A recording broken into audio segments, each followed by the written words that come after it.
Hey everybody, Unstable Gamer here, and welcome back to the channel. Today we're going to be jumping back into King Arthur Legends Rise. I did a video with some highlights on the update that just hit the game.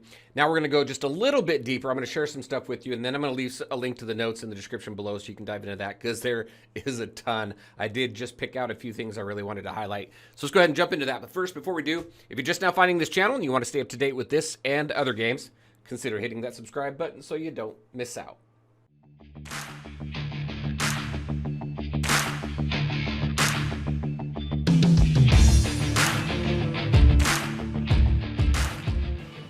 All right, and welcome back. So I went back and forth on the video wanting to decide whether I was going to go super deep into the update or not.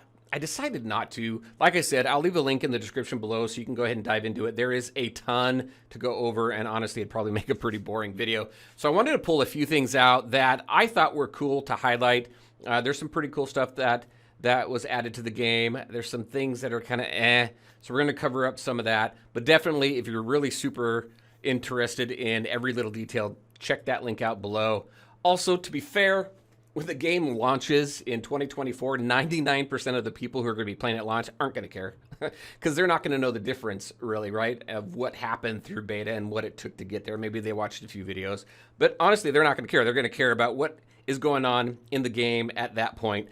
So let's talk about a few things that I thought was pretty cool and some things that probably didn't work out too well. Just checking out clans first. Let's go into here. This expedition works much better. I can click on it and actually takes me to the expedition.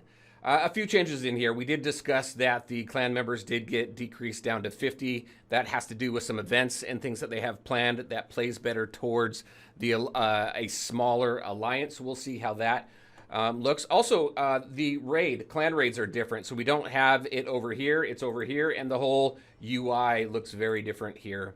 So we've got some updated rewards here. Let me go ahead and grab that. As you're working through the different raids, your ladder is right here.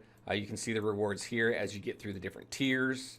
And then instead of that map looking thing, you've got this right here. So it looks a little bit different. It took me a second to figure out how to get back to it. And it works better in my opinion. Penvid is still a pain. Sometimes I go in there and I'll battle him and that shield just doesn't want to come down, that barrier that he has up, no matter what I do. Sometimes it only takes me 3 hits. Other times I swear I've hit it like 20 times and that barrier hasn't come down. So it makes Penvid probably the most irritating boss still when it comes to the raids. Let's see, what else? Clan coins. So when you go to upgrade your clan, the clan leader used to have to save all of their clan coins to use towards upgrading the clan. You don't need that anymore. So I can go to my upgrade clan info right here. All right, so I can go in here. We're now level 4, but all we now need to do is get the experience up to 100%, and then we hit upgrade. So it's actually much easier. It's not as much of a penalty anymore. Well, it's not a penalty at all anymore. And I was saving all my clan coins up here for the next upgrade, which I needed 10,000 for. Now I could just spend that on whenever I need.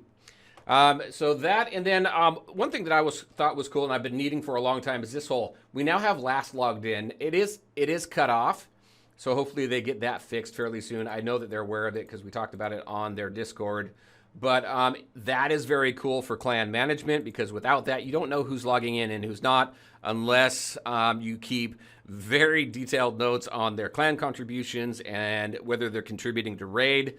So that makes it much easier to manage the clan. So those are some pretty cool things that I thought that they had brought to clans in this newest update. Obviously, one of the biggest things is I am playing on the Steam client. It is a full feature Steam client, which is very cool. It is not just a mock-up of the mobile version anymore. Let's take a look at Arena. Arena looks a little bit different as well. So the setup is a little bit different. You've got you're collecting points right down here. So I need to get to 199 in order to go from Bronze 4 to Bronze 3. You've got different rewards set up down here, different point contributions here as well.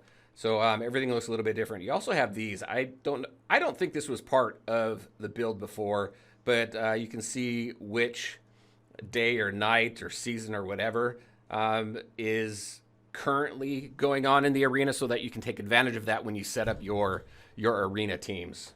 Also, as far as setting up your arena teams, if you go into defense here, you can no longer hide. You can no longer hide your characters until you get to Platinum 5. So they did away with that. And I think that's pretty much it as far as the arena goes. I haven't found too many issues in here. I think it works fairly well. I am very interested because in one of the past betas, they had a real-time arena, so I don't know if that's coming back or not. I'm excited to see if it is because I think that would be cool. Dungeons. Dungeons have gotten a little bit easier. Not much different in here, but I can go into the dungeon. I was able to get clear Burning Land 8 now with the team that I have. One thing that I thought was fairly cool was this. I go in here and I click this, and it gives some recommendations. So it gives you, it wants your heroes to be level 55, your relic level 45, 4-star on all your equipment. So you can see all this stuff here. And Awakening has come into play. So I'm playing around with this a little bit to see how accurate this is.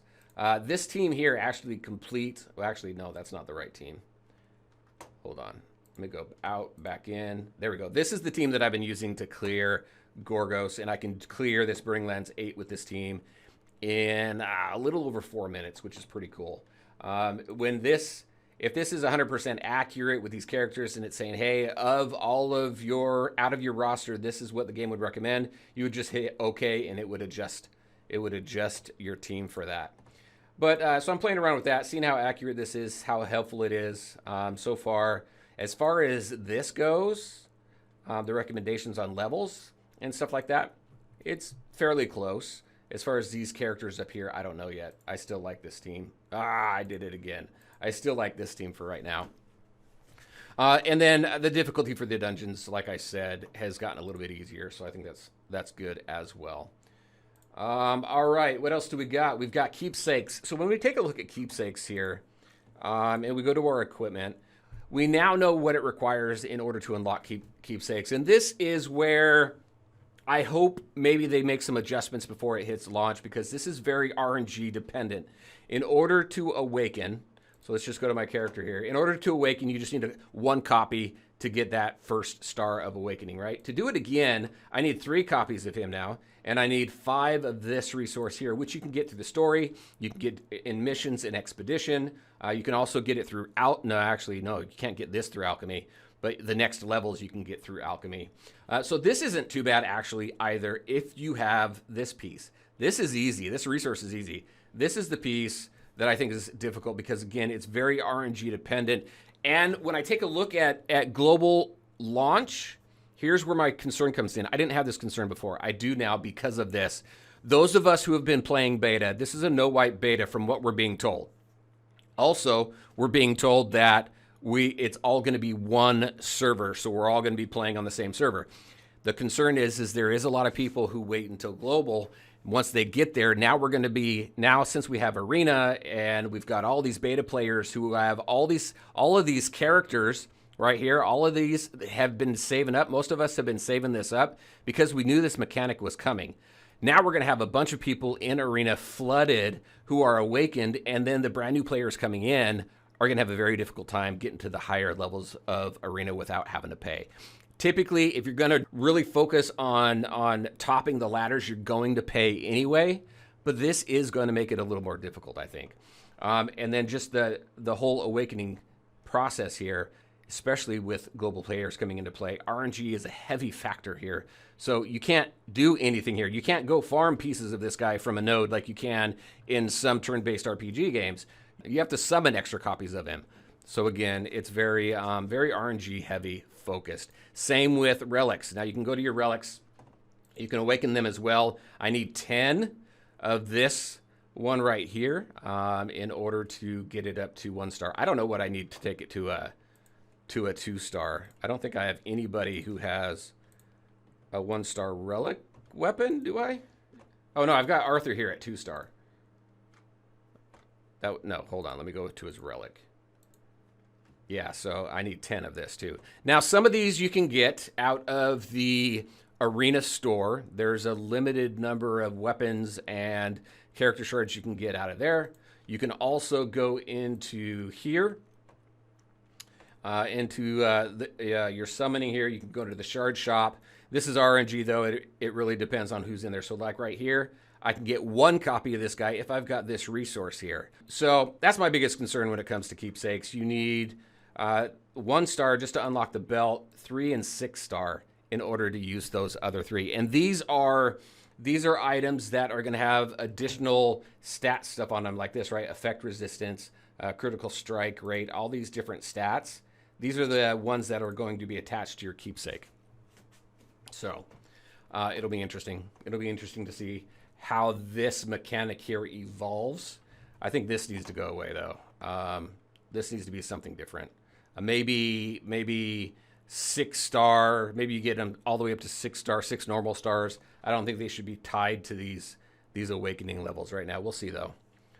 That's my biggest issue with this one right now. Battle Pass. We do now have a Battle Pass. It's called the Night Pass. They've got 3 versions. You got the free version up here. This Commander Pass, it's not enabled on the PC version, but I can go into my phone and I can purchase them. This Commander Pass is $5, and then this Champion Pass is $20.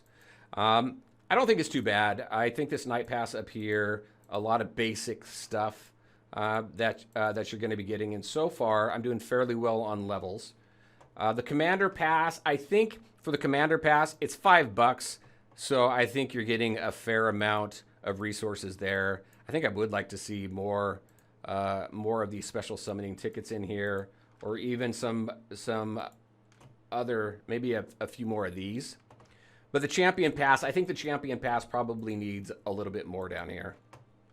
You're paying $20. Maybe some more gems, because they did reduce the amount of gems that you can get in the game. So maybe if they put, actually, I don't think they have any in the free. It'd be nice if they had some gems up in the free.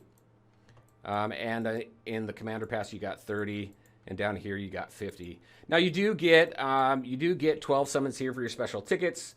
You do get a 5-star selection chest here. You also get some gold. 500k is really not a lot. You got a keepsake chest here, and then you've got your talisman chest, and then you do get a legendary here as well. I think it would be nice if maybe this was a selectable. I think that would be cool. So I think for the first iteration of this, it's okay. It'll be nice to see kind of how this changes as we get closer to launch. And that's pretty much it. I think so far everything looks fairly good. There's some things here that I would like to see some adjustments on. If you really get down into the details on the numbers and stuff like that, like the decrease in gems, we still need more gold. Gold goes way too fast. I had like 4 million gold, and I burned through that just doing some awakenings and leveling some of my characters and relics and things like that up. So we still need more gold in here. So there you go. There's another high-level look at some of the stuff that was added to the update here for November. And again, we'll kind of see how things go between now and launch, which is supposed to be in spring of 2024. And my phone, it says June. We'll see how that changes or does not. All right, everybody, that's what I had for you. As always, I want to thank you all for taking the time to watch the video. If you liked it, make sure to hit that like button and share your thoughts and questions in the comments section below. Take care, everybody, and we'll talk to you next time.